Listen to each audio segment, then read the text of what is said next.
नमस्कार radio chocolate 104 FM धो मीठा को स्वागत करुच्ची मु आरजे अनिल। तेबे आज होची जनवरी 8 तारिख एवं आज होची उत्कल घंट कवि जदुमणि महापात्रंकर जन्म दिवस।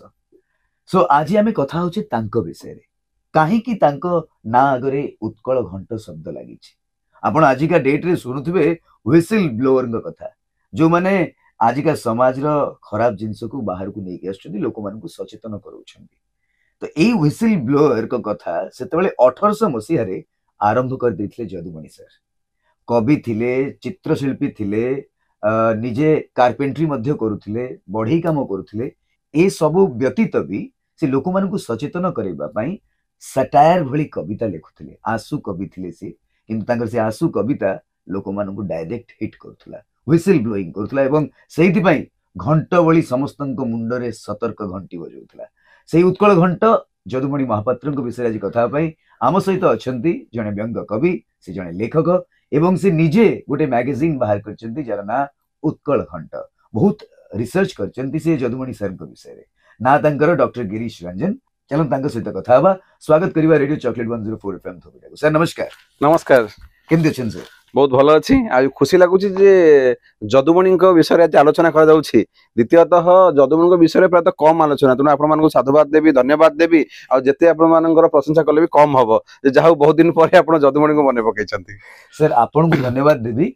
आम शुणीचु आप पिलाटी बेलू जदुमणि पछरे धाई, जदुमणि विषय गवेषणा आरंभ कर जदुमणि पछरे ही लगी। तो कहीं जदुमणि आपन को आकृष्ट कले? देखो मो मन में जेहेतु नयगढ़ माटीर माने पिला नयगढ़ रे मोर पाठ पढ़ा मुझे ग्रेजुएशन कर नयगढ़ ही करी, तेणु हास्य व्यंग कविता प्रति मोर अहेतुक आग्रह थिला। तेणु जितेबले जो इटा माटी रे गोटे कार्यक्रम हुए जदुमणि जन्मदिवस जहाँ पालन कराए, मोर मन पड़े आज भी से दिन मैंने मन पड़े मोर रोम टांकर उठुची। मु साइकेल आसे देखे जे जदुमणि किए, सी एमती हास्य व्यंग कविता लिखुले। सी 1881 मसीह 1781 मसीहा जो कथा कहते जन्म समय जो समय से समय जदुमणि कौन कहते ना उत्कल घंट। उत्कल घंट माने कौन? घंट माने जहाँ हमको सतर्क कर दिए। आप चिंता करंतु जदुमणि काव्य कवितारे सेतिक शक्ति थिला, सेतिक पावर थिला, जहाँ कि साधारण लोक को, दुर्निग्रस्त लोक को जे अबाट रे जाउथिला ताको सतर्क कर दउथिला। तेणु सेति पई से होछंती उत्कलर घंट। जे तांकर से घंट बाजिगला राजा महाराजा माने सतर्क होते, जो माने डिसीजन दउथिले, जो माने न्याय दउथिले, जो माने गरीबर साथी, जो माने अभाव असुविधा लोक मान प्रजा मान शासन करुले। तेणु से पाखे घंट बजी किए उठेब? आम मंदिर में घंट बाजुची, हाँ ठाकुर कौन करछे जे लोक मैंने जानवे मंदिर घंट बाजला, ठाकुर उठिले।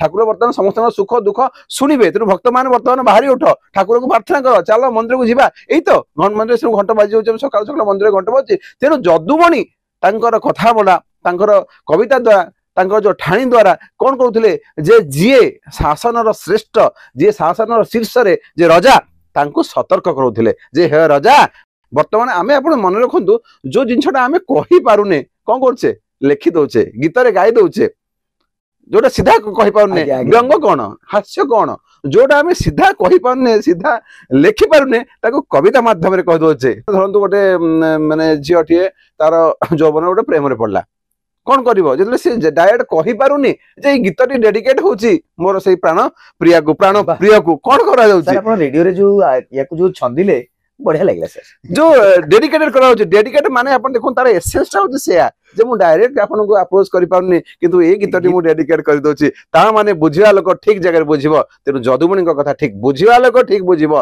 राजांग पाखरे घंटटा बाजिबो।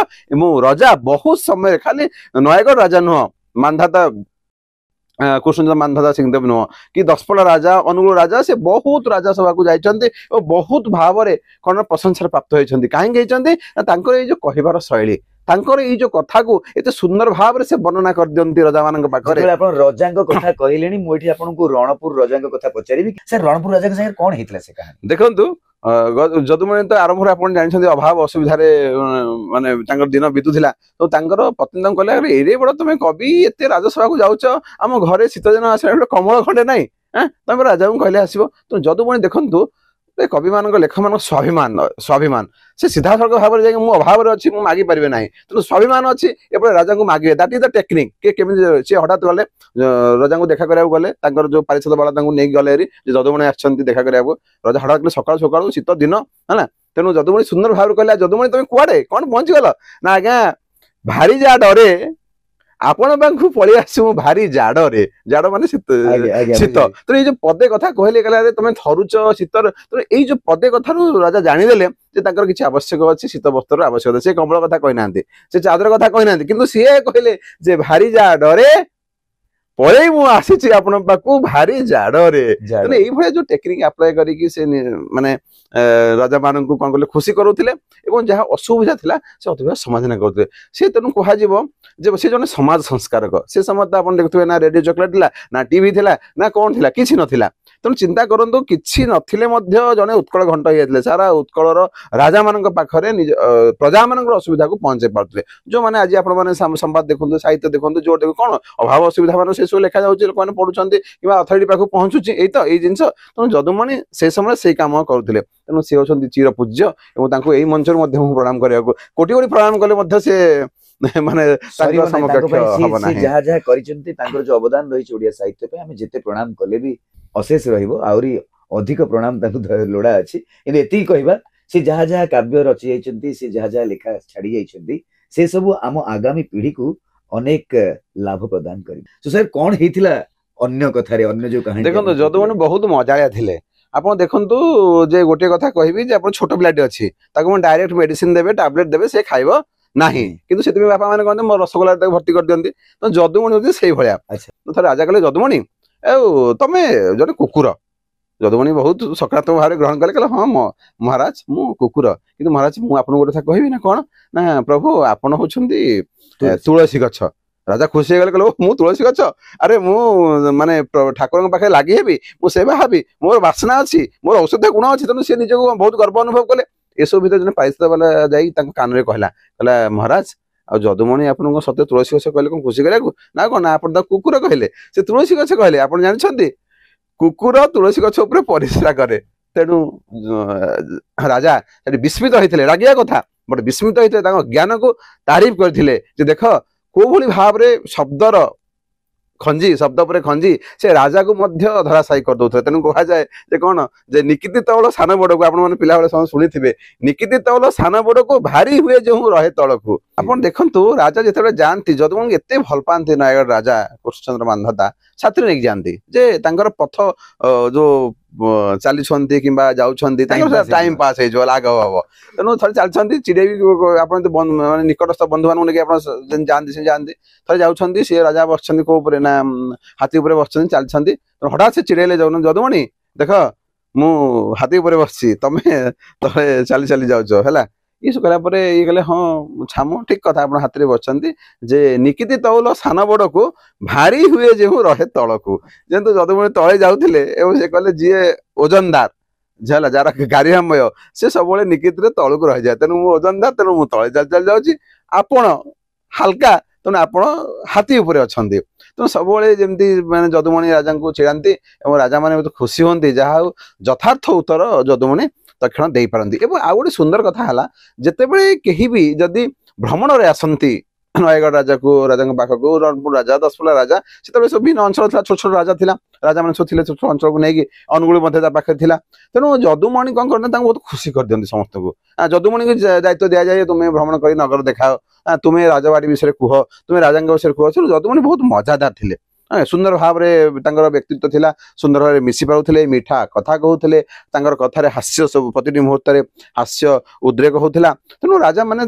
बहुत भल पाउथिले देखंतु राजा प्रति मुहूर्त निजक हल्का करने जदुमणि सहित गपसप करते थे राजा हठात कहले जदुमणि जानच कौन है ना अरे खाली रात गोटे स्वप्न देखिली ना कौन सर स्वप्न देखिले अरे आम दी जन चलचे नगर परिभ्रमण करुचे मु चलची तमें चलच मु चलची तमें चलच हठात मु देखिली मु गोटे माने अमृत कुंड भितर पड़गली खाली अमृत भर्ती होती तमें गोटे मैला कुंड भितर पड़ल मत भारी दुख लगे जदुमणि कहले हाँ प्रभु ठीक अच्छी ठीक अच्छी आउे कौन है ना कौन हम मोर तो स्वप्न भांगीगला मुझे उठी पड़ी देख पारे ना महाराज मु सही स्वप्न काली भी देखी ना तमें देखिच ନା ହଁ ଆପଣ ସିନା ଆପଣ ସ୍ୱପ୍ନ ଭାଙ୍ଗିଗଲା ଅଧା ରାତିରେ, କିନ୍ତୁ ମୁଁ ପୁରା ସମ୍ପୂର୍ଣ୍ଣ ଦେଖିଛି। ନା ତାପରେ କଣ ହେଲା ନା ପ୍ରଭୁ ତାପରେ କଣ ହବ, ତ ଯେମିତି ହେଲେ ଦେହକୁ ସଫା କରିବାକୁ ପଡିବ, ତେଣୁ ଆପଣ ଆସିକି ମୋ ଦେହକୁ ଚାଟୁଛନ୍ତି, ମୁଁ ତାପରେ ଆପଣଙ୍କ ଦେହକୁ ଚାଟୁଛି। ତେଣୁ କେତେ ସୁନ୍ଦର ଭାବରେ ସେ କହିଲେ ଯେ ଇଏ ମଇଳା ଚାଟୁଛନ୍ତି, ସେ ଅମୃତ ଚାଟିକି ଖାଇଲେ। ତେଣୁ ସୁନ୍ଦର ଭାବରେ ଯଦୁମଣି କହିଲେ ଯେ ପ୍ରଭୁ ତାପରେ ମୁଁ ସମ୍ପୂର୍ଣ୍ଣ ସ୍ୱପ୍ନ ଦେଖିଛି। ତେଣୁ ଯଦୁମଣିଙ୍କୁ କଥାରେ, କବିତାରେ, ବାକ୍ୟରେ କେହି ବି ମାନେ କାଟି ପାରିବେ ନାହିଁ। ସେଇଭଳି ତାଙ୍କର ସାଧନା, ଆଉ ସେଇଭଳି ଭାବରେ ଈଶ୍ୱର ତାଙ୍କୁ ସେଇ ଶକ୍ତି ଦେଇଥିଲେ। ତେଣୁ ଆଜି ପର୍ଯ୍ୟନ୍ତ ସେ ଉତ୍କଳ ଘଣ୍ଟ ଅଛନ୍ତି, ତାଙ୍କର ଚର୍ଚ୍ଚା ଚାଲିଛି। ମୁଁ ବି ଚାହୁଁଛି ତାଙ୍କର ଆହୁରି ଚର୍ଚ୍ଚା ଚାଲୁ, ଯୋଉମାନେ କି ତାଙ୍କୁ ଆଦର୍ଶ କରି ତାଙ୍କୁ ଅନୁପ୍ରାଣିତ ହୋଇ ଯଦି ଆହୁରି କିଛି ଉତ୍କଳ ଘଣ୍ଟ ବାହାରି ପଡନ୍ତେ, ତାହେଲେ ଏଇ ଯୋଉ ସୁବିଧା ଅସୁବିଧା ଆପଣମାନେ ଆଜି ଦେଖୁଛନ୍ତି, ତାହେଲେ ଏହାର ନିରାକରଣ ହବାରେ ଏହା ବହୁତ ସାହାଯ୍ୟ ହୁଅନ୍ତା। ସାର୍ ତାଙ୍କର ଜନ୍ମ ବୃତ୍ତାନ୍ତଟି ବି ଭାରି ମାନେ ସୁନ୍ଦର, ଟିକେ ଅଲଗା ପ୍ରକାର ସୁନ୍ଦର। ଆକ୍ଚୁଆଲି ପ୍ରଥମେ ଯଦୁମଣି ମୁକୁନ୍ଦ ମହାପାତ୍ର, ସେ କି ଆଠଗଡ଼ ଘୁମୁସରର, ପ୍ରକୃତରେ ଯଦୁମଣି ସେଇଠି ଜନ୍ମ ହୋଇଥିଲେ, ଯାହାଙ୍କ ସ୍ତ୍ରୀ ହଉଛି ଶୋଭା ଦେବୀ। ମାନେ ଯୋଉ ବ୍ରହ୍ମପୁରର ଆଠଗଡ଼। ହଁ ଆଜ୍ଞା। ହଁ, ସେଠି ସେ ଜନ୍ମ ଗ୍ରହଣ କରିଥିଲେ। କଲା ପରେ କଣ ହେଇଛି ନା ଘୁମୁସର, ଆପଣ ବହୁତ ପରିଚିତ ନା ଘୁମୁସର ଆପଣ ଶୁଣିଥିବେ, ଆଜ୍ଞା। ଯାହା ନୟାଗଡ଼ ସହିତ, ନୟାଗଡ଼ ରଜାଙ୍କ ସହିତ ମଧ୍ୟ ବହୁତ ସମ୍ପର୍କ ଅଛି ଘୁମୁସରର। ଓକେ, ତେଣୁ ଯଦୁମଣି ଯେତେବେଳେ ଜନ୍ମ ହେଇଥିଲେ ତାଙ୍କର 5 ବର୍ଷ ପର୍ଯ୍ୟନ୍ତ କୌଣସି ଛୁଆ ପିଲା ତାଙ୍କ ବାପାଙ୍କର ହଉନଥିଲା, ଶୋଭାଦେବୀଙ୍କର ମଧ୍ୟ ହଉନଥିଲା। ତେଣୁ ସିଏ କଣ କଲେ ନା କୃଷ୍ଣଙ୍କୁ ବେଶୀ ମାନେ ଭଲ ପାଆନ୍ତି। ଆପଣମାନେ ଜାଣିଥିବେ ଯେ ଯୋଉମାନେ କୃଷ୍ଣଙ୍କୁ ପ୍ରାୟତଃ ଯୋଉମାନଙ୍କର ଏସବୁ ପ୍ରୋବ୍ଲେମ ଥାଏ, କୃଷ୍ଣଙ୍କୁ ସିଏ ବହୁତ ତପସ୍ୟା କଲେ ଏବଂ ଭଲ ପାଇଲେ।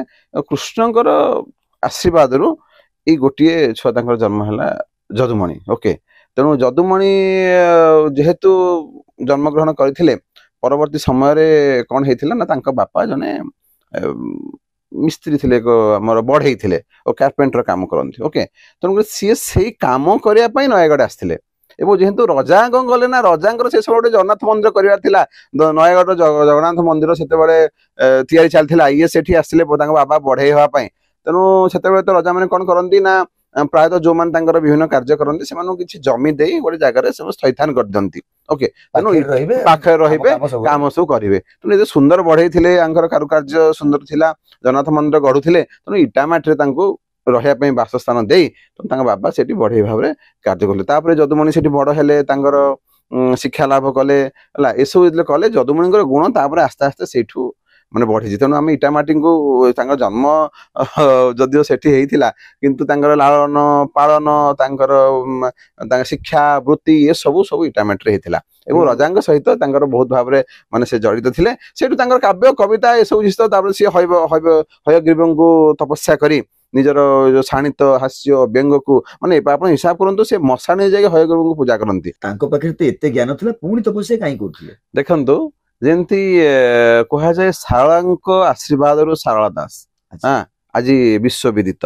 ଯେମିତି ରାମ ତାରକ ମନ୍ତ୍ର ଜପ କରି ଉପେନ୍ଦ୍ର ଭଞ୍ଜ, ଯେମିତି ଆଜି ବିଶ୍ୱବିଦିତ ହେଲା, ତାଙ୍କୁ ସମସ୍ତେ ପୂଜା କରୁଛନ୍ତି। ସେମିତି ଯଦୁମଣି କଣ କଲେ ନା, ନିଜର ହାସ୍ୟ ବ୍ୟଙ୍ଗକୁ ଆହୁରି ଶାଣିତ କରିବା ପାଇଁ ହୟଗ୍ରୀବ ଠାକୁରଙ୍କୁ ପୂଜା କଲେ। ଏବଂ ହୟଗ୍ରୀବ ତାଙ୍କୁ ପ୍ରତ୍ୟକ୍ଷ ଭାବରେ ଦର୍ଶନ ଦେଇଛନ୍ତି। ଏବଂ ସେ ମଶାଣିରେ କରନ୍ତି, ଯାହା ତଥ୍ୟ କୁହେ ଏବଂ ପୁରୁଣା ପୋଥି କୁହେ, ଯାହା ତଥ୍ୟ ଆମକୁ ମିଳୁଛି, ପୁରୁଣା ପୋଥିରୁ ଆମେ ଯାହା ପାଇଛୁ, ଯେ ପ୍ରତି ମଧ୍ୟରାତ୍ରିରେ ଯଦୁମଣି ଇଟାମାଟି ରହିଲେ ମଧ୍ୟ ସେ ମଶାଣି ଯାଆନ୍ତି ଏବଂ ହୟଗ୍ରୀବଙ୍କୁ ପ୍ରାର୍ଥନା କରନ୍ତି। କାରଣ ଏଇ ଯୋଉ ଶକ୍ତି, ହାସ୍ୟ ବ୍ୟଙ୍ଗରେ ରଜା ମହାରାଜା ମାନଙ୍କୁ ବିଚଳିତ କରିବା, ଘଣ୍ଟ ବଜାଇବା ଗୋଟେ ସହଜ କଥା ନୁହଁ। ତେଣୁ ଏଇଭଳି ଗୋଟେ ଅସମ୍ଭବ କାର୍ଯ୍ୟକୁ ସମ୍ପାଦନ କରିବା ପାଇଁ, ସମ୍ଭବ କରିବା ପାଇଁ ଯଦୁମଣି କଣ କରନ୍ତି ନା, ହୟଗ୍ରୀବଙ୍କର ପୂଜା କରୁଥିଲେ। ତେଣୁ ସମସ୍ତଙ୍କର ବିଶ୍ୱାସ ଯେ ହୟଗ୍ରୀବ ଠାକୁରଙ୍କୁ ସେ ପ୍ରତ୍ୟକ୍ଷ ଭାବରେ ଦେଖିଛନ୍ତି ଏବଂ ତାଙ୍କର ଆଶୀର୍ବାଦରେ ଏସବୁ ହାସ୍ୟ ବ୍ୟଙ୍ଗ କବିତା ମାନ, ଯେ ଆଶୁ କବି ଥିଲେ, ଦେଖୁ ଦେଖୁ କବିତା ଲେଖିଦେବେ। ରଜବଙ୍କର ଯେକୌଣସି ଗୋଟେ ଅନୁଭୂତି କି, ଯେକୌଣସି ଗୋଟେ ଠାଣି କି, ଯେକୌଣସି ବାଣୀ କି ଦେଖିଲା ମାନେ ସେ ସାଙ୍ଗେ ସାଙ୍ଗେ କବିତାରେ ତାଙ୍କର ପରିପୁଷ୍ଟ କରିଦେବେ। ଏବଂ ଯୋଉ କବିତା ଯାଇଥିବ, ଶବ୍ଦ ମଧ୍ୟ ସେମିତି ଶାଣିତ ଶବ୍ଦ ଥିବ, ଯୋଉଟା କି ସେମାନେ ରାଜା ମାନେ ନତମସ୍ତକ କରନ୍ତି। ଏବଂ ଆପଣ ଶୁଣିଲେ ବୋଧେ ଆଶ୍ଚର୍ଯ୍ୟ ହେବେ, ଯେତେବେଳେ ଅନ୍ୟ ରାଜା ମାନେ ଆସନ୍ତି ନୟାଗଡ଼ ରାଜାକୁ ଦେଖା କରିବା ପାଇଁ କିମ୍ବା ସେଇ ବାଟେ ଅନ୍ୟ କୌଣସି ରାଜ୍ୟକୁ ଯାଆନ୍ତି, ପ୍ରତିଟି ମୁହୂର୍ତ୍ତରେ ଯଦୁମଣି ଖୋଜନ୍ତି। ଏ ଯଦୁମଣି ଲୋକଟି କିଏ, ଆମେ ଟିକେ ତାକୁ ଦେଖିବାକୁ ଚାହୁଁ।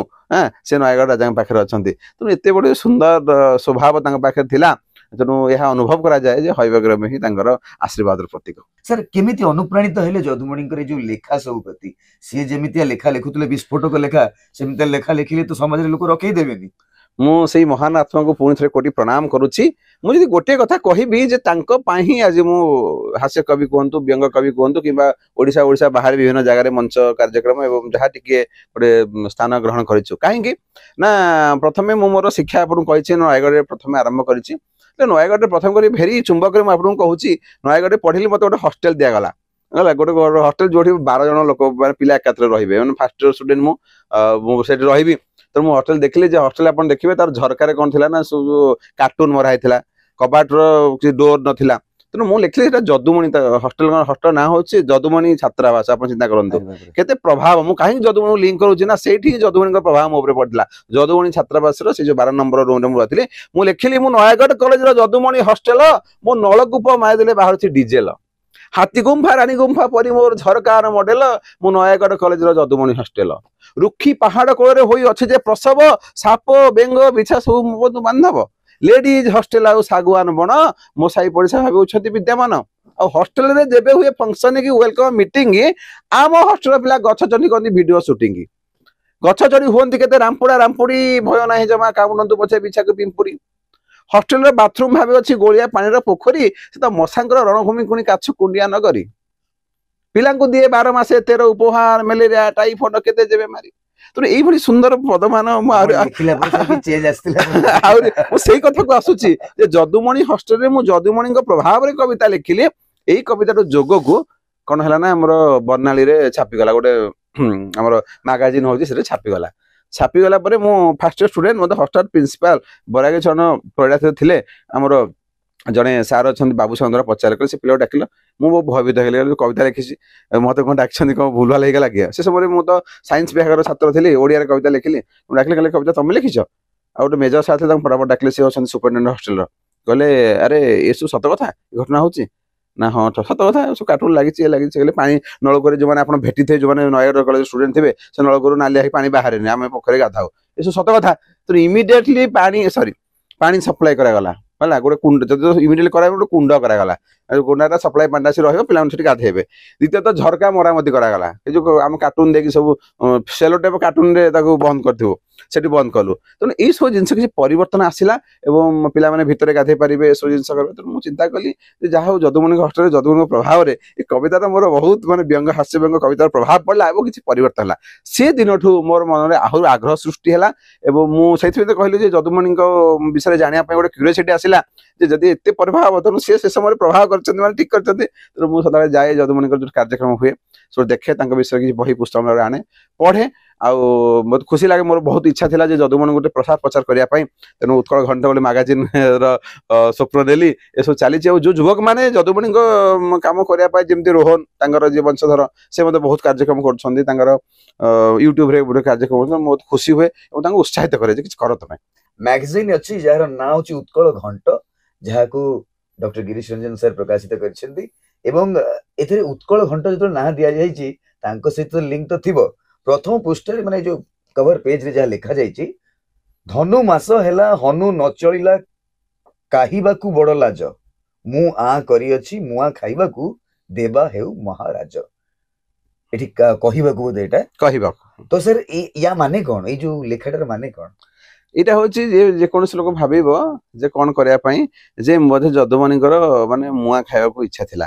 କିନ୍ତୁ ସେ ଦେଖନ୍ତୁ ଏତେ ଶବ୍ଦ ମାନେ ସେ ବ୍ୟଞ୍ଜନା କରିଛନ୍ତି, ଧନୁ ମାସ ହେଲା ହନୁ ନ ଚଳିଲା ମାନେ କଣ, ମାନେ ମାସ ଆସିଗଲା, ହନୁ ଚାଲିଲା ମାନେ ଖାଇବାର ମାନେ ଖାଇବାକୁ ମିଳୁନାହିଁ। ଯଦୁମଣି କେତେ ଅସୁବିଧାରେ ଅଛନ୍ତି ଯେ ସିଏ ଆମେ ଜାଣୁ ଆଜ୍ଞା ଖାଇନି କିଛି, ଯୋଉ ମାନେ କୁହନ୍ତି ନ କହିକି ଶବ୍ଦରେ କେତେ ଭାବରେ ସିଏ ତାଙ୍କର ଯୋଉ ଅବସ୍ଥା, ତାଙ୍କର ଅସହାୟତା ଏବଂ ତାଙ୍କର ଯୋଉ ନପାରିବାପଣର କଥାଟାକୁ ସ୍ୱାଭିମାନର ସହିତ କୋଉଭଳି ଭାବରେ ମାନେ ପରିପ୍ରକାଶ କରନ୍ତି। ତେଣୁ ସେଇ ପଦକୁ ଏଠି ସେ ରଜାଙ୍ଗରେ ରଖିଛନ୍ତି ଯେ ମତେ କିଛି ଦରକାର। ଓକେ, ସୁନ୍ଦର ଭାବରେ ସେ ବର୍ଣ୍ଣନା କରିଛନ୍ତି। ଯିଏ ଭାବିବ ଯେ ସେ ମୁଁ ଖାଇବାକୁ ଇଚ୍ଛା ଆସୁନି, କିନ୍ତୁ ସେସବୁ ଜିନିଷ ନୁହେଁ। ତେଣୁ ସିଏ ଥିଲେ ସେମାନେ ଶବ୍ଦର ଯାଦୁଗର କହିବାକୁ ଗଲେ। ସେ ସମୟରେ ଚିନ୍ତା କରନ୍ତୁ ମାନେ କଣ ପାଠ ପଢା ହଉଥିବ କଣ ନାହିଁ, ଆମେ ତ କହିପାରିବା ନାହିଁ ଯେହେତୁ ଆମେ ବର୍ତ୍ତମାନ ସମୟର ମଣିଷ। ତେଣୁ ଏତେ ଶବ୍ଦର ଯାଦୁଗର, ସେ ସମୟରେ ବି ସେ ଶବ୍ଦ ମାନଙ୍କୁ କୋଉ ଭାବରେ ଆୟତ୍ତ କରିଥିଲେ, ସୁନ୍ଦର ଭାବରେ ଶବ୍ଦକୁ ଯୋଡି ଯେ ଏମିତି ରଜାଙ୍କ ପାଖରେ ଉପସ୍ଥାପନ କରୁଥିଲେ ଯେ ରଜା ମାନଙ୍କର ମୁଣ୍ଡ ଗରମ ହେଇଯାଉଥିଲା। ସାର୍ ଆପଣ ଏଇ ପତ୍ରିକାରେ କଣ କଣ ରଖିଛନ୍ତି? ଏଥିରେ ମୁଁ ବର୍ତ୍ତମାନ ସମୟର ଯୋଉ ବିଶେଷ କରି ଯୋଉ କବିତା ଯୋଉ କବି ମାନେ ହାସ୍ୟବ୍ୟଙ୍ଗକୁ ଭଲ ପାଆନ୍ତି, କବିତା ଲେଖନ୍ତି, ଓଡିଶାର ପ୍ରାୟ ସେଇ କବି ମାନଙ୍କର କବିତାକୁ ମୁଁ ସ୍ଥାନ ଦେଇଛି, ତାଙ୍କର ରମ୍ୟ ରଚନାକୁ ମଧ୍ୟ ସ୍ଥାନ ଦେଇଛି।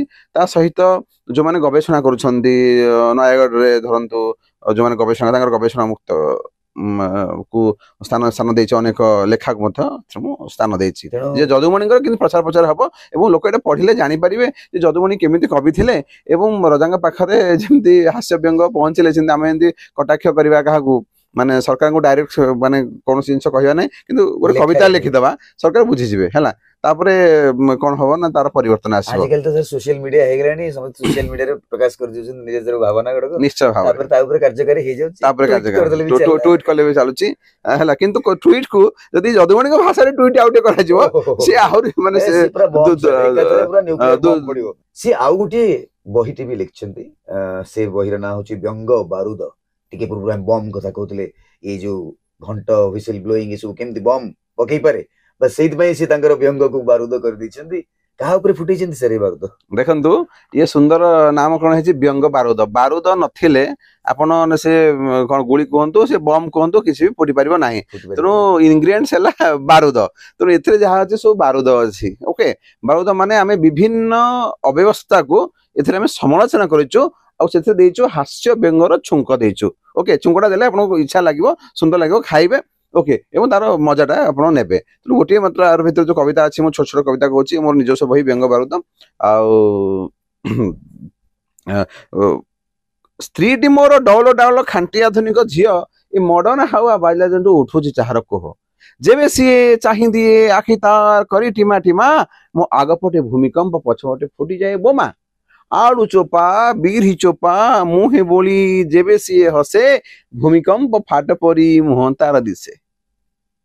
ଏଇମିତି ସ୍ତ୍ରୀଟିଏ ପାଇଗଲି ଯୋଉ ଦିନ, ଫାଷ୍ଟ ଫୁଡ ଖାଇ ଖାଇ ପକେଟ ମୋ ହୋଇଗଲା ଶୂନ୍ୟ, ଭାଇ ମୁଁ ତ ମଡର୍ଣ୍ଣ, ମୋ ସ୍ତ୍ରୀ ବି ମଡର୍ଣ୍ଣ, ମୁଁ ତ ମଡର୍ଣ୍ଣ, ମୋ ସ୍ତ୍ରୀଟି ମଡର୍ଣ୍ଣ। ମୁଁ ଏଠି ମଡର୍ଣ୍ଣ ଆଜିକାଲି ଯୋଉ ମଡର୍ଣ୍ଣ ପତ୍ନୀ ମାନଙ୍କର କଥା ବ୍ୟଙ୍ଗରେ କହିଛି।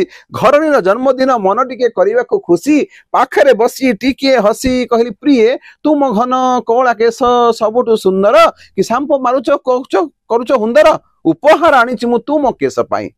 ଘରଣୀ ଆଶ୍ଚର୍ଯ୍ୟ ହେଇ କହିଲେ କହୁନ କାହିଁ, ପଚାରି ପଚାରି ଯେବେ ସିଏ ହୋଇଲେ ଛାନିଆ, କହିଲି ପ୍ରିୟ ତୁମା, ତୁମ ଘନ କଳା କେଶ ପାଇଁ ଉପହାର ଆଣିଛି ମୁଁ ଉକୁଣି ପାନିଆ, ଉକୁଣି ପାନିଆ, ଉକୁଣି ପାନିଆ। ଇଏ ଗୋଟେ ହାସ୍ୟ କବିତା। କେମିତି ଆପଣ ବେଳେବେଳେ ଭାଉଜଙ୍କ ପାଖରେ କହିଦିଅନ୍ତି? ନିଶ୍ଚିତ ଭାବରେ ସେଇ ତ କଳିର ସେଠୁ ସମାପ୍ତ ହୁଏ। ଆପଣ ଚିନ୍ତା କରନ୍ତୁ, ଯଦି ଘର ନାହିଁ, ଘର ଚଳେଇବା, ଆପଣ ରାଜ୍ୟ କଥାରେ କୁହନି ଯେ ରାଜ୍ୟ ଚଳେଇବା ସହଜ କିନ୍ତୁ ଘର ଚଳେଇବା ବହୁତ କଷ୍ଟ। ତେଣୁ ଆପଣ ଯଦି ବିବାହିତ ହେଇଥିବେ, ଯୋଉମାନେ ବିବାହିତ ହେଇଥିବେ ଦେଖୁଥିବେ, ତେଣୁ ଘର ଚଳେଇବାକୁ ହେଲେ ଆପଣ ଯଦୁମଣିକୁ ଅନୁସରଣ କରିବାକୁ ପଡିବ। କାରଣ ଯଦୁମଣି ଗୋଟେ ରାଜ୍ୟରେ ରାଜା କାହାକୁ ଚଳଉଥିଲେ, ରାଜ୍ୟକୁ ଚଳଉଥିଲେ ଏବଂ ଯଦୁମଣିଙ୍କ ଠାରୁ ଉପଦେଶ ନେଉଥିଲେ ଯେ ଯଦୁମଣି ମତେ କୁହ ଏଇ ଅସୁବିଧା ହେଇଛି, ମୁଁ କେମିତି ଚଳେଇବି। ତେଣୁ ଆପଣ ଯଦି ଘର ଚଳେଇବାକୁ ଚାହୁଁଛନ୍ତି, ରାଜ୍ୟ ଚଳେଇବେ, ଘର ଚଳେଇ ପାରିବେ ନାହିଁ। ତେଣୁ ଘରକୁ ଚଳେଇଲେ ଆପଣଙ୍କୁ ଏଇ ଯଦୁମଣିଙ୍କୁ ହିଁ ଗୁରୁ କରିବାକୁ ପଡିବ, ହାସ୍ୟ ବ୍ୟଙ୍ଗକୁ ନବାକୁ ପଡିବ, ତାର ଛୁଙ୍କ ଟିକେ ଟିକେ ମାରିବାକୁ ପଡିବ। ଯଦି ଆପଣ ମାରିବେ ତାହେଲେ ସୁନ୍ଦର ଭାବରେ ଘର ଚଳିବ। କଥା ଶୁଣିଲା ପରେ ମତେ ଲାଗୁଛି ପ୍ରଭୁ ଜଗନ୍ନାଥ ବି ମା ଲକ୍ଷ୍ମୀଙ୍କୁ ଯୋଉ ସେ ଦୁଆର ପାଖରେ କୁହନ୍ତି, ଇଏ ଯଦୁମଣିଙ୍କ ଷ୍ଟାଇଲରେ କହୁଥିବେ। ନିଶ୍ଚୟ ଭାବରେ ଆପଣ ଯୋଉ ରସଗୋଲା କଥା ଜାଣିଥିବେ ହେଲା, ରସଗୋଲା ଯୋଉ ଖୁଆଇକି ଜଗନ୍ନାଥଙ୍କ ଲକ୍ଷ୍ମୀଙ୍କର କଣ ତା ମନକୁ କଣ କରନ୍ତି, ସେ ଖୁସି କରନ୍ତି, ପଛରେ ଯାଆନ୍ତି। ଆଜ୍ଞା, ହଁ, ସେ ତ ପୁଣି ମାନଭଞ୍ଜନ କରନ୍ତି, ତାଙ୍କୁ ସେ ରସଗୋଲା ଦିଅନ୍ତି, ଗୀତ ଗାଆନ୍ତି, ତାଙ୍କୁ ମଜା କରନ୍ତି, ଖୁସି କରନ୍ତି, ସେଇ କଥା। ତେଣୁ ଯୋଉଠି ଜଗନ୍ନାଥ ପତ୍ନୀକୁ ଡରନ୍ତି ହେଲା, ଭାରି ଯାହାର ଡରେ ବଡ ଦାଣ୍ଡଟାରେ, ଡରୁଆ ପଡିଛି ଚିହ୍ନାଲୋ ଭଲା ନାଗରକୁ ଅନାଲୋ। ସେଇ ଯୋଉ କବିତା ମୋର ମନେ ପଡୁଛି, ଭଲ ନାଗରକୁ ଅନାଲୋ, ଭାରି ଯାହାର ଡରେ ବଡ ଦାଣ୍ଡଟାରେ, ଡରୁଆ ପଡିଛି ଚିହ୍ନାଲୋ। ତେଣୁକରି ଜଗନ୍ନାଥ ଡରୁଛନ୍ତି ଭାରି ଯାକୁ କଣ କରୁଛନ୍ତି, ଏଇ ମଜା କଥା କହି କରୁଛନ୍ତି, ରସଗୋଲା ଖୁଆଉଛନ୍ତି, ମିଠା କଥା କହୁଛନ୍ତି। ସେଇ କଥା ଯେ ଆମର ଗୋଟେ ଫ୍ୟାମିଲି ମ୍ୟାନେଜମେଣ୍ଟ ସିଷ୍ଟମ। ତେଣୁ ଆମକୁ ସେ ଯଦି ଖୁସି ରହିବା, ମଜା ରହିବା, ପତ୍ନୀର କଥାକୁ ହାଲକାରେ ନେବା, ଓକେ, ତାକୁ ମଜା କଥା ଘର ଚଳିବ। ଆଉ ଯଦି ସିରିୟସ ହେବା, ଡେଲି ଗଣ୍ଡଗୋଳ, କୋର୍ଟ ଅଛି, କଳ୍ପନା ଛକ ଦୌଡ଼ିବେ, ଓକେ, କଣ ହବ ହେଲା ତା ପରବର୍ତ୍ତୀ ଆପଣ ସମସ୍ତେ ଜାଣିଛନ୍ତି। ଆଉ ମୁଁ ବିଶେଷ କିଛି ବର୍ଣ୍ଣନା କରିବା ଆବଶ୍ୟକ ନାହିଁ। କିନ୍ତୁ ସାର୍ ଆପଣ ଯେତିକି ବର୍ଣ୍ଣନା କଲେ ଯଦୁମଣିଙ୍କ ବିଷୟରେ, ସେତିକି ମୁଁ ଭାବୁଛି ଆମର ଯୁବପିଢି ମାନଙ୍କୁ ଯୋଉ ପିଢି ମାନେ ହୁଏତ ଯଦୁମଣିଙ୍କୁ ଜାଣିନଥିବେ ସେମାନେ ବହୁତ କିଛି ଜାଣିଥିବେ ଆଣ୍ଡ ଆଗକୁ ତାଙ୍କୁ ପଢିବାକୁ ତାଙ୍କ ବିଷୟରେ ଜାଣିବାକୁ ବହୁତ ଇଚ୍ଛା ମୋର ତ ଇଚ୍ଛା ହେଲାଣି ମୁଁ ଏମିତି କିଛି କବିତା ଲେଖି କାହା ଉପରେ ଗୋଟେ ବୋମା ଫୁଟେଇବାକୁ ଚାହୁଁଛି ସାର୍ ଆପଣ ମତେ ଅନୁପ୍ରାଣିତ କରିଥିବାରୁ ବହୁତ ବହୁତ ଧନ୍ୟବାଦ ନମସ୍କାର ସୋ ଇଏ ଥିଲେ ଡକ୍ଟର ଗିରୀଶ ରଞ୍ଜନ ଯିଏ ଆମକୁ ଜଣାଉଥିଲେ ଆମ ଉତ୍କଳ ଘଣ୍ଟ ଯଦୁମଣି ମହାପାତ୍ରଙ୍କ ବିଷୟରେ ଆଜି ପାଇଁ ଏତିକି ଶୁଣୁଥାନ୍ତୁ ରେଡିଓ ଚକଲେଟ ଫିଲ୍ କରୁଥାନ୍ତୁ ଧୁମ୍ ମିଠା